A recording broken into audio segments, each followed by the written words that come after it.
নিশ্চয়ই সব কাজ নিয়তের উপর নির্ভরশীল। সহিহ বুখারী হাদিস নাম্বার 1।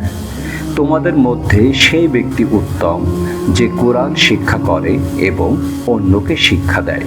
সহিহ বুখারী হাদিস নাম্বার 5027।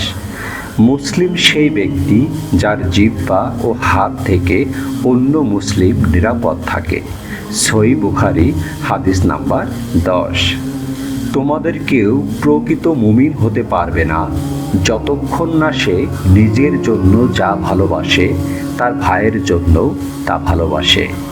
সহিহ বুখারী হাদিস নাম্বার 13। যে আল্লাহ ও আখিরাতে বিশ্বাস করে সে যেন ভালো কথা বলে অথবা নীরব থাকে।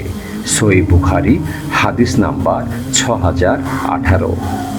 শক্তিশালী সে নয় যে কুস্তিতে জয়ী হয়, বরং শক্তিশালী সে যে রাগের সময় নিজেকে সংযত রাখতে পারে। সহিহ বুখারী হাদিস নাম্বার 6114। পরিচ্ছন্নতা ঈমানের অংশ। সহিহ মুসলিম হাদিস নাম্বার 223। হাসি মুখে তোমার ভাইয়ের সঙ্গে সাক্ষাৎ করাও সদাকা। জামে আল তিরমিজি হাদিস নাম্বার 1956। যে ব্যক্তি মানুষের প্রতি দয়া করে না, আল্লাহ তার প্রতি দয়া করে না। সহিহ বুখারী হাদিস নাম্বার 5997। ক্ষমাশীল ব্যক্তির মর্যাদা আল্লাহ বাড়িয়ে দেন। সহিহ মুসলিম হাদিস নাম্বার 2588। উত্তম চরিত্রের চেয়ে ভারী কোনো আমল কিয়ামতের দিনে মিজানে থাকবে না। জামে আত তিরমিজি হাদিস নাম্বার 2003।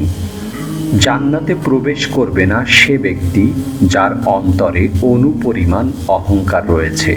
সহিহ মুসলিম হাদিস নাম্বার 91। সবচেয়ে প্রিয় আমল হলো অল্প হলেও যা নিয়মিত করা হয়।